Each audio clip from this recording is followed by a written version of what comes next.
നമോ വിഷ്ണുപാദായ കൃഷ്ണപ്രഷ്ടായ ഭൂതലേ ശ്രീമതേ ഭക്തിവേദാന്ത സ്വാമിൻ ഇതി നാമിനേ നമസ്തേ സാരസ്വതേ ദേവേ ഗൗരവാണി പ്രചാരിണേ നിർവിശേഷ ശൂന്യവാദി പാശ്ചാത്യദേശധാരിണേ ജയ ശ്രീകൃഷ്ണ ചൈതന്യ പ്രഭു നിത്യാനന്ദ ശ്രീ അദ്വൈത ഗദാധര ശ്രീവാസാദി ഗൗരഭക്തവൃന്ദ ഹരേ കൃഷ്ണ കൃഷ്ണ കൃഷ്ണ ഹരേ ഹരേ ഹരേ രാമ രാമ രാമ ഹരേ ഹരേ. ഹരേ കൃഷ്ണ. എല്ലാവർക്കും ഒരിക്കൽ കൂടി സ്വാഗതം. ഇന്ന് നാം നോക്കാൻ പോകുന്ന വിഷയം കംസനാൽ വധിക്കപ്പെട്ട ദേവകി മാതാവിന്റെ 6 പുത്രന്മാർ ആരൊക്കെയാണെന്നുള്ളതാണ്. ഈ ഒരു വിഷയം തിരഞ്ഞെടുക്കാനുള്ളതിന്റെ ഒരു പ്രത്യേകത, അതായത് വൈഷ്ണവ അപരാധം നമ്മുടെ ഭൗതിക ജീവിതത്തിലും ആത്മീയ ജീവിതത്തിലും എന്തെല്ലാം നഷ്ടങ്ങൾ വരുത്തുന്നു എന്ന് കാണുന്നതിനും, അതുപോലെ തന്നെ നമ്മുടെ മനസ്സിലെ മാലിന്യങ്ങൾ ഒഴിവാക്കാതെ ഭഗവാൻ നമ്മുടെ മനസ്സിൽ ജനിക്കുകയില്ലെന്നും ഈ കഥയിലൂടെ നമുക്ക് മനസ്സിലാക്കി തരുന്നു. അതുകൊണ്ടാണ് ഈ ഒരു കഥ തിരഞ്ഞെടുത്തത്. ഒരിക്കൽ മരീചി എന്നൊരു സന്യാസി ഉണ്ടായിരുന്നു. അദ്ദേഹം ബ്രഹ്മാവിന്റെ മാനസപുത്രനായിരുന്നു. മരീചി മനസ്സിനെ പ്രതിനിധാനം ചെയ്യുന്നു. ഈ മരീചിക്ക് 6 പുത്രന്മാരുണ്ടായിരുന്നു. ബ്രഹ്മാവ് ഒരിക്കൽ ഭഗവാൻ ശ്രീകൃഷ്ണന്റെ യോഗമായ ശക്തി കൊണ്ട് സ്വന്തം പുത്രിയായ സരസ്വതിയിൽ ആകർഷണനാകുകയും സരസ്വതി ദേവിയെ സമീപിക്കുകയും, എന്നാൽ സരസ്വതി ദേവി ഓടി അകലുകയും ചെയ്തു. നമുക്കെല്ലാവർക്കും അറിയാം, ഭഗവാന്റെ ആദ്യത്തെ സൃഷ്ടിയായിട്ടുള്ള ഉത്കൃഷ്ടനായ ആ ജീവാത്മാവ് ബ്രഹ്മാവ് വളരെ അതീന്ദ്രനാണ്. എങ്കിലും ഭഗവാൻ ബ്രഹ്മാവിലൂടെ മായ എത്രയും ശക്തി ഏറിയതാണെന്ന് നമുക്ക് മനസ്സിലാക്കി തരികയാണ് ചെയ്തത്. സമൂഹത്തിനെ മുഴുവൻ മായാദേവിയുടെ ആ ശക്തി മനസ്സിലാക്കി തരുന്നതിന് വേണ്ടിയാണ് ഈ ഒരു സംഭവം നടന്നത്. നാം എപ്പോഴും വിചാരിക്കും നമ്മുടെ മുമ്പിൽ കാണുന്നതെല്ലാം വളരെയധികം നന്മകൾ മാത്രമാണ്, ഒരു തെറ്റും ഒന്നും തന്നെ നമുക്ക് പലപ്പോഴും മനസ്സിലാകാതെ പോകാറുണ്ട്. എന്നാൽ നാം എപ്പോഴും വളരെയധികം ജാഗ്രതയോടുകൂടി ഇരിക്കണം, കർക്കശ ബുദ്ധിയോടുകൂടി ഇരിക്കണം.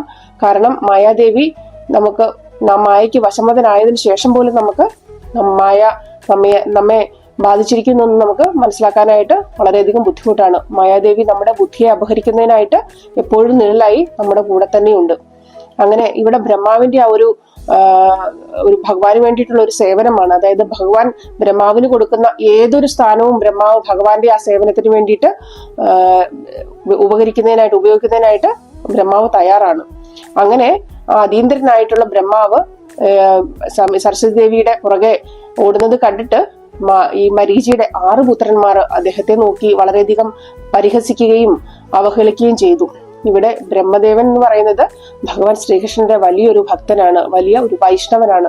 ആ വൈഷ്ണവനെ അവഹേളിച്ച മരീചിയുടെ 6 പുത്രന്മാർ വലിയൊരു വൈഷ്ണവ അപരാധമാണ് ചെയ്തത്. അങ്ങനെ ചെയ്ത ആ വൈഷ്ണവ അപരാധത്തിന്റെ ഫലമായിട്ട്, അതായത് ദേവലോകത്തു നിന്ന് തന്നെ അവർക്ക് താഴെ ഭൂമിയിലേക്ക് അവർ നിബന്ധിച്ചു. അതും രാക്ഷസന്മാരായിട്ടാണ് അവര് താഴേക്ക് വന്ന് ജനിക്കുന്നത്. ശാപം മൂലം ഭൂമിയിൽ വന്ന് ജനിക്കുന്ന 6 പുത്രന്മാർ, അതായത് മരീചിയുടെ 6 പുത്രന്മാർ ആദ്യമായിട്ട് ഹിരണ്യകശിപുവിന്റെ പുത്രന്മാരായിട്ട് ജനിക്കുന്നു. വീണ്ടും ഹിരണ്യകശിപുവിന്റെ പുത്രന്മാരായിട്ടും ജനിക്കുന്നു. ഈ ചെറുമക്കളില് ഒരാളായിരുന്നു കാലനേമി. പാലാഴി മഥനവേളയില് ദേവന്മാരും അസുരന്മാരും തമ്മിലുള്ള ആ ഘോര യുദ്ധത്തിനിടയിൽ സിംഹത്തിന്റെ പുറത്തു വന്ന കാലനേമി ഗരുഡാരൂഢനായി വന്ന ഭഗവാൻ വിഷ്ണുവിനെ ത്രിശൂലമെറിഞ്ഞ് കൊല്ലുവാനായിട്ട് ശ്രമിക്കുന്നുണ്ട്. എന്നാൽ ആരാലും തോൽക്കാത്ത ഭഗവാൻ വിഷ്ണു, അതായത് അജിതനാണ് ഭഗവാൻ വിഷ്ണു. അദ്ദേഹം വളരെ കുറഞ്ഞ നിമിഷങ്ങൾ കൊണ്ട് തന്നെ ഈ ശക്തിയേറിയ രാക്ഷസനായിട്ടുള്ള കാലനേമിയെ വധിക്കുകയും ചെയ്യുന്നു. എന്നാൽ അസുരന്മാരുടെ ഗുരുവായിട്ടുള്ള ശുക്രാചാര്യര് മൃതസഞ്ജീവിനി എന്ന ദിവ്യ ഔഷധം കൊണ്ട് കാലനേമിയെ വീണ്ടും ജീവിതത്തിലേക്ക് കൊണ്ടുവരുന്നു. കാലനേമി വീണ്ടും ഭഗവാനോട് വളരെയധികം വെറുപ്പുള്ളവനാകുന്നു. എപ്രകാരമെങ്കിലും യുദ്ധം നടത്തി ഭഗവാനെ തോൽപ്പിക്കുമെന്ന് ഒരു ശപഥം ചെയ്യുന്നുണ്ട് കാലനേമി. അതിനുശേഷം കാലനേമി വീണ്ടും ബ്രഹ്മാവിനെ പ്രീതിപ്പെടുത്തുന്നതിന് വേണ്ടിയിട്ട് കൊടും തപസ് അനുഷ്ഠിക്കുവാനായിട്ട് തുടങ്ങി. അവസാനം കാലനേമിയിൽ സംപ്രീതനായിട്ടുള്ള ബ്രഹ്മാവ് കാലനേമിയുടെ മുമ്പിൽ പ്രത്യക്ഷനാകുന്നു. അതിനുശേഷം വരം എന്താണെന്ന് ആവശ്യപ്പെടുന്നു. അതായത് ദേവന്മാരായാലും ജീവനുള്ള ഒരു വ്യക്തിയാലും താൻ കൊല്ലപ്പെടരുതെന്നും 4 ദിക്കുകളെയും തോപ്പിക്കാൻ വേണ്ടത്ര ശക്തി തനിക്ക് വേണമെന്നും ബ്രഹ്മാവിനോട് ഈ കാലനേമി അപേക്ഷിക്കുന്നു. ബ്രഹ്മാവ് വരം നൽകുകയും ചെയ്യുന്നു. ഈ കാലനേമിയാണ് പിന്നീട് അടുത്ത ജന്മത്തില് ഉഗ്രസേന മഹാരാജാവിന്റെ പുത്രനായിട്ട് മധുരയിൽ കംസനായിട്ട് പിറക്കുന്നത്. കംസൻ വളരെ ശക്തിയേറിയ ഒരു രാക്ഷസനായിരുന്നു. എല്ലാ രാജാക്കന്മാരെയും തോൽപ്പിച്ച് തന്റെ വരുതിയിൽ വരുത്തിയ ഒരു രാക്ഷസ രാജാവായിരുന്നു കംസൻ. മറ്റുള്ള രാജ്യത്തെല്ലാം ചെന്നിട്ട് ആ രാജാക്കന്മാരെ എല്ലാം വെല്ലുവിളിച്ച് തന്നെ തോൽപ്പിക്കാൻ സാധിക്കുമെങ്കിൽ താൻ അവരുടെ ഭൃത്യനാകാമെന്നും, അല്ലാത്ത പക്ഷം മറ്റുള്ള രാജാക്കന്മാരെല്ലാവരും തന്റെ ദാസന്മാരാവണമെന്നും കംസൻ പറയാറുണ്ടായിരുന്നു. അങ്ങനെ കംസന്റെ ശക്തിയാല് മറ്റുള്ള രാക്ഷസന്മാരും രാജാക്കന്മാരും എല്ലാം കംസന്റെ വരുതിക്കുള്ളിൽ നിന്നിരുന്നു. കംസന് വേണ്ടിയിട്ട് അവർ ജീവൻ പോലും ഉപേക്ഷിക്കുവാൻ തയ്യാറായിരുന്നു. ഈ കാലനേമി ആയിരുന്ന സമയത്ത്, അതായത് കംസന്റെ പഴയ ജന്മത്തിൽ കാലനേമി ആയിരുന്ന സമയത്ത് കാലനേമിക്ക് 6 പുത്രന്മാരുണ്ടായിരുന്നു. അതായത് മരീചിയുടെ 6 പുത്രന്മാർ, ഹിരണ്യകശിപുവിന് ജനിച്ച 6 പുത്രന്മാർ, ഹിരണ്യകശിപുവിന്റെ പുത്രന്റെ പുത്രന്മാർ, അതായത് കാലനേമിയുടെ പുത്രൻ. അങ്ങനെ ഈ പുത്രന്മാര് എന്നാൽ ഹിരണ്യകശിപുവിനെ പോലെ ആയിരുന്നില്ല. അവര് ഹിരണ്യകശിപുവിന്റെ അനുസരണയ്ക്കോ വരുതിക്കോ ഒപ്പം നിൽക്കാൻ ഒട്ടും താല്പര്യമില്ലാത്ത ചെറുമക്കളായിരുന്നു. അവർ ഹിരണ്യകശിപുവിന്റെ അറിവോടുകൂടിയോ സമ്മതത്തോടുകൂടിയോ അല്ലാതെ തന്നെ ബ്രഹ്മാവിനെ പോയി തപസ് ചെയ്തു. ഇതറിഞ്ഞ ഹിരണ്യകശിപു വളരെയധികം കോപാകുലനായി. ഹിരണ്യകശിപുവിന്റെ കാര്യം നമുക്കറിയാം. അതായത് എല്ലാവരെയും സ്വന്തം നിയന്ത്രണത്തിൽ നിർത്തുന്ന ഏതൊരു വ്യക്തിക്കും, മനുഷ്യകുലത്തിലാണെങ്കിൽ തന്നെയും നമുക്കാണെങ്കിലും നമ്മുടെ നിയന്ത്രണത്തിൽ ആരെങ്കിലും ഉണ്ട്, അങ്ങനെ നിയന്ത്രണത്തിൽ നിൽക്കുമ്പോൾ അവരെ കൂടുതൽ തങ്ങളുടെ നിയന്ത്രണത്തിൽ വരുത്തുവാനായിട്ട് നാം ശ്രമിക്കും. അങ്ങനെ നിയന്ത്രണത്തിൽ വന്നില്ലെങ്കിൽ അത് അവർക്ക് എതിരെ ഒട്ടും തന്നെ അത് സഹിക്കാനായിട്ട് സാധിക്കുകയുമില്ല. ഹിരണ്യകശിപുവിന്റെ കാര്യത്തിൽ നമുക്കറിയാം, അദ്ദേഹത്തിന്റെ മകനായിട്ടുള്ള പ്രഹ്ലാദ മഹാരാജാവിനെ പോലും തന്റെ നിയന്ത്രണത്തിൽ നിർത്തുവാനായിട്ട് ഹിരണ്യകശിപുവിന് സാധിച്ചില്ല. അത് ഹിരണ്യകശിപുവിനെ ഒട്ടും തന്നെ താങ്ങാനായില്ല. അദ്ദേഹം ഈ ചെറുമക്കളെ വിളിച്ച് ഇതിന്റെ കാര്യം ആരാഞ്ഞു. പിന്നീട് സത്യം അറിഞ്ഞു. അതായത് ദേവന്മാരിൽ ഒരാളായിട്ടുള്ള ബ്രഹ്മദേവനെ ആണ് ഇവർ തപസ് അനുഷ്ഠിച്ചത് എന്ന് അറിഞ്ഞ ഹിരണ്യകശിപു വളരെയധികം കോപാകുലനായിട്ട് അവരോട് പറഞ്ഞു, അതായത് ഒരു അസുര അപരാധമാണ് നിങ്ങളെല്ലാം ചെയ്തു വെച്ചിരിക്കുന്നതെന്ന്. സാധാരണ നമുക്കറിയാം വൈഷ്ണവാപരാധമാണ് നമുക്ക് തെറ്റായിട്ട് നാം പഠിച്ചിരിക്കുന്നത്. പക്ഷെ ഇവിടെ ഹിരണ്യകശിപുവിനെ സംബന്ധിച്ച് അസുരനാണ്. അതുകൊണ്ട് ഹിരണ്യകശിപുവിനെതിരായിട്ട് പ്രവർത്തിച്ച ചെറുമക്കളെ അദ്ദേഹം പറഞ്ഞു, നിങ്ങൾ ഒരു അസുര അപരാധം ചെയ്തതുകൊണ്ട് നിങ്ങളെ ഞാൻ ശപിക്കാനായിട്ട് പോകുന്നു. അടുത്ത ജന്മത്തില് അതായത് നിങ്ങളുടെ അച്ഛനാൽ വധിക്കപ്പെടും എന്നുള്ള ശാപമാണ് അവർക്ക് ലഭിച്ചത്. അങ്ങനെ അടുത്ത ജന്മത്തില് ഈ കാലനേമി തന്നെ ആണ് നമ്മൾ മുമ്പ് കണ്ട കംസൻ. പിന്നീട് ഈ കാലനേമിയുടെ പുത്രന്മാര്, അതായത് മരീചിയുടെ 6 പുത്രന്മാര്, കാലനേമിയുടെ പുത്രന്മാര് ദേവകി അമ്മയുടെ ഉദരത്തിൽ വന്ന് പിറക്കുകയാണ് ചെയ്തത്. പിന്നീട് കംസനാല് വധിക്കപ്പെടുകയും ചെയ്യുന്നു. ഭാഗവത പ്രകാരം ഈ 6 പുത്രന്മാർ മരീചിയുടെ 6 പുത്രന്മാർ ആയിരുന്നു. മരീചി മനസ്സിനെ പ്രതിനിധാനം ചെയ്യുന്നു എന്ന് നാം നേരത്തെ കണ്ടിരുന്നു. ഈ 6 പുത്രന്മാർ മനസ്സിന്റെ നിയന്ത്രിക്കാനാവാത്ത രാക്ഷസീയ സ്വഭാവത്തെ പ്രതിനിധാനം ചെയ്യുന്നു. അതായത് കാമ, ക്രോധ, ലോഭ, മോഹ, മത, മാത്സര്യം. എന്നാല് ദേവകി മാതാവിന്റെ ഉദരം ഭക്തിയെ പ്രതിനിധാനം ചെയ്യുന്നു.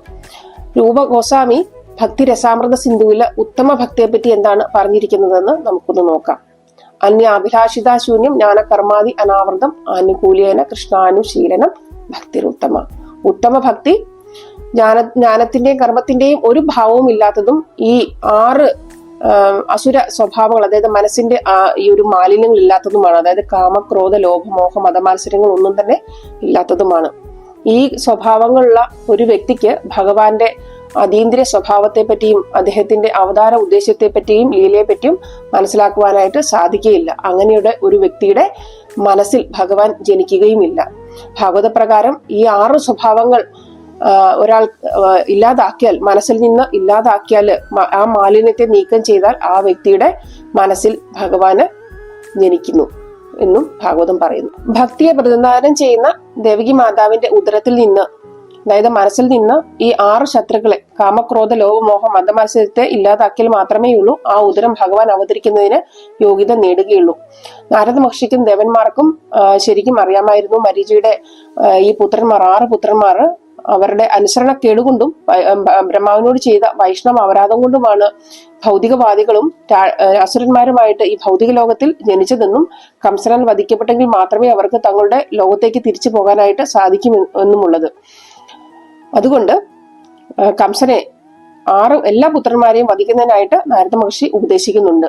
അതായത് ആദ്യം മുതൽ 8ാമത്തെ പുത്രനാണോ അവസാനത്തിൽ നിന്ന് 8ാമത്തെ പുത്രനാണോ കംസനെ വധിക്കുന്നതെന്ന് അറിയത്തില്ലാത്തതുകൊണ്ട് എല്ലാ പുത്രന്മാരെയും വധിക്കുന്നതിനായിട്ട് നാരദ മഹർഷി പറയുന്നു. നാം പലപ്പോഴും പല കാര്യങ്ങളും പുറമെ നിന്ന് നോക്കിക്കണ്ടിട്ടാണ് പലരെയും നാം അങ്ങനെ നോക്കിക്കണ്ട പലരെയും നാം തെറ്റിദ്ധരിക്കാറുണ്ട്. ഇവിടെ നാരദ മഹർഷിയും നാം മനസ്സിലാക്കി വെച്ചിരിക്കുന്നത് ദേവകി അമ്മയുടെ 6 പുത്രന്മാരെയും കംസൻ വധിക്കുന്നതിനുള്ള കാരണം നാരദ മഹർഷിയാണെന്നുള്ളതാണ്. എന്നാൽ ഇവിടെ നാരദ മഹർഷി മരീചിയുടെ 6 പുത്രന്മാരോട് വളരെയധികം ദയ കാണിക്കുകയാണ് ചെയ്തത്. അതുകൊണ്ട് നാം എല്ലാവരും ഭഗവാന്റെ ഭക്തന്മാരുമായിട്ടുള്ള സമ്പർക്കം പുലർത്തണം. നാരദ മഹർഷി മരീചിയുടെ 6 പുത്രന്മാരോട് ദയ കാണിച്ചത് അദ്ദേഹം വളരെയധികം ദയാലുവായിട്ടുള്ള ഒരു വൈഷ്ണവനായതുകൊണ്ടാണ്. നാം വൈഷ്ണവന്മാരുമായിട്ട് സമ്പർക്കത്തിലിരുന്നാൽ അവരുടെ ദയ നമ്മുടെ ജീവിതത്തിലും ഉണ്ടാകും. അതുപോലെ നമ്മുടെ ജീവിതത്തിലെ പല പ്രശ്നങ്ങളും ഇല്ലാതാക്കുന്നതിന് അവരുടെ ആ ഒരു സമ്പർക്കം കൊണ്ട് സാധ്യമാകുകയും ചെയ്യും. ഈ 6 പുത്രന്മാർ കംസനാൽ വധിക്കപ്പെട്ടതിന് ശേഷം ദേവകി മാതാവിന്റെ ഉദരത്തിൽ ബലരാമൻ ജനിക്കുന്നു. ബലരാമനെ ദേവകി മാതാവിന്റെ ഉദരത്തിലേക്ക് അയക്കുന്നതിന്റെ ഒരു പ്രത്യേക ഉദ്ദേശ്യം എന്നത് ഈ 6 അസുരന്മാർ ജന്മമെടുത്ത ദേവകി മാതാവിന്റെ ഉദരത്തിനെ ശുദ്ധമാക്കിയിട്ട് പിന്നീട് ഭഗവാൻ ശ്രീകൃഷ്ണന്റെ ജനനത്തിന് വേണ്ടി ആ ഉദരത്തിനെ തയ്യാറാക്കി വെക്കുന്നതിന് വേണ്ടിയാണ്. ബലരാമൻ ആണ് യഥാർത്ഥ ഗുരു. ആത്മീയാചാര്യന്മാരെല്ലാം ബലരാമന്റെ പ്രതിനിധികളാണ്. ഈ ആചാര്യന്മാരാണ് നമ്മുടെ മനസ്സിൽ നിന്ന് ഈ മാലിന്യങ്ങൾ, അതായത് കാമക്രോധ ലോഭമോഹ മതമാത്സര്യങ്ങളാകുന്ന മാലിന്യങ്ങളെ നീക്കം ചെയ്യാനായിട്ട് നമ്മളെ സഹായിക്കുന്നത്. അങ്ങനെ നീക്കം ചെയ്തതിന് ശേഷവും നാം ആത്മീയ ആചാര്യന്റെ സഹായം തേടണം. അതുപോലെ തന്നെ അദ്ദേഹത്തിന്റെ ശിക്ഷണത്തിൽ വസിക്കുകയും ചെയ്യണം. എങ്കിൽ മാത്രമേ നമ്മുടെ അവബോധത്തെ ശുദ്ധമാക്കിയിട്ട് മനസ്സിൽ ഭഗവാനെ പ്രതിഷ്ഠിപ്പിക്കുവാനായിട്ട് നമുക്ക് സാധിക്കുകയുള്ളൂ. അങ്ങനെ ബലരാമൻ ദേവകി മാതാവിന്റെ ഉദരം ഭഗവാന്റെ ജനനത്തിന് വേണ്ടിയിട്ട് തയ്യാറാക്കിയതിനു ശേഷം രോഹിണി മാതാവിന്റെ ഉദരത്തിലേക്ക് മാറുകയാണ് ചെയ്യുന്നത്. അങ്ങനെ മരീചിയുടെ 6 പുത്രന്മാര് വൈഷ്ണവ അപരാധം മൂലം അസുരന്മാരായിട്ട് ഹിരണ്യകശിപുവിന്റെ പുത്രനായിട്ട്, പിന്നീട് ഹിരണ്യകശിപുവിന്റെ പുത്രന്റെ പുത്രന്മാരായിട്ട്, കാലനേമിയുടെ പുത്രന്മാരായിട്ട് 6 പുത്രന്മാരായിട്ട് ജനിക്കുന്നു.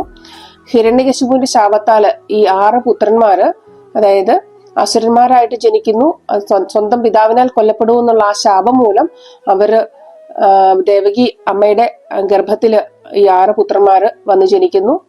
കാലനേമി കംസനായിട്ട് ജനിക്കുന്നു. കംസന്റെ കൈകൊണ്ട് ഈ 6 പുത്രന്മാര് വധിക്കപ്പെടുകയും പിന്നീട് അവര് ശാപമോക്ഷം ലഭിച്ചിട്ട് തിരിച്ച് അവരുടെ ലോകത്തേക്ക് പോവുകയും ചെയ്യുന്നു. വൈഷ്ണവ അപരാധം മൂലം നമ്മുടെ ജീവിതത്തിൽ സംഭവിക്കുന്ന ആ ഒരു, അതായത് എന്തൊക്കെ നാം ആത്മീയമായിട്ട് നേടിയാലും ഒരു നിമിഷം കൊണ്ട് അതെല്ലാം നമുക്ക് നഷ്ടമാകും. അതുപോലെ തന്നെ നമ്മുടെ മനസ്സിൽ കാമക്രോധ ലോഭമോഹ മതമാത്സര്യങ്ങൾ ഉണ്ടെങ്കിൽ അത് നീക്കം ചെയ്യാതെ നമുക്ക് ഭക്തിയിൽ മുന്നേറുവാനായിട്ട് സാധിക്കുകയില്ല. ഭഗവാൻ കൃഷ്ണൻ നമ്മുടെ മനസ്സിൽ ജനിക്കുകയില്ല. അതുപോലെ തന്നെ നാം വളരെയധികം ശ്രദ്ധയോടുകൂടി ഈ ഒരു ഭൗതിക ലോകത്ത് ജീവിക്കണം. കാരണം മായാദേവി വളരെയധികം ശക്തിയേറിയതാണ്. ഭഗവാൻ ബ്രഹ്മാവിലൂടെ മായയുടെ ശക്തിയെപ്പറ്റി നമുക്ക് കാണിച്ചു തന്നു. ബ്രഹ്മാവിനെ പോലെ ഉത്കൃഷ്ട വ്യക്തിക്ക് മായയെ ജയിക്കാൻ സാധിക്കുകയില്ലെങ്കിൽ മനുഷ്യരായിട്ടുള്ള നമ്മുടെ കാര്യം പിന്നെ പറയേണ്ടതുണ്ടോ? അതുകൊണ്ട് നാം എപ്പോഴും ഭഗവാന്റെ ഭക്തന്മാരുമായിട്ടുള്ള സമ്പർക്കത്തിൽ ഇരിക്കണം. അതുപോലെ തന്നെ സമയം കിട്ടുമ്പോഴൊക്കെ ഭഗവാന്റെ നാമം ജപിക്കുവാനായിട്ട് ശ്രമിക്കണം. അതുപോലെ തന്നെ ഭഗവത് സേവനത്തിൽ ഏർപ്പെടുവാനായിട്ടും നാം സമയം കണ്ടെത്തണം. ഭൗതിക പ്രപഞ്ചത്തില് മായാദേവിയുടെ ശക്തി വളരെയധികം കൂടുതലാണ്. അതുകൊണ്ട് എപ്പോഴും ജാഗ്രതയോടുകൂടിയും ശ്രദ്ധയോടും കൂടി ഇരിക്കുക. ഇതുപോലെ വളരെയധികം ഗുണപാഠം നിറഞ്ഞ ഒട്ടനവധി കഥകൾ ഭാഗവതത്തിൽ നമുക്ക് കാണാനായിട്ട് സാധിക്കും. വീണ്ടും അതുപോലെയുള്ള ഒരു കഥയുമായിട്ട് അടുത്ത വീഡിയോയിൽ നമുക്ക് കാണാം. ഈ വീഡിയോ ഇഷ്ടമായിട്ടുണ്ടെങ്കിൽ ലൈക്ക് ചെയ്യുക, ഷെയർ ചെയ്യുക, സബ്സ്ക്രൈബ് ചെയ്യുക. ഹരേ കൃഷ്ണ.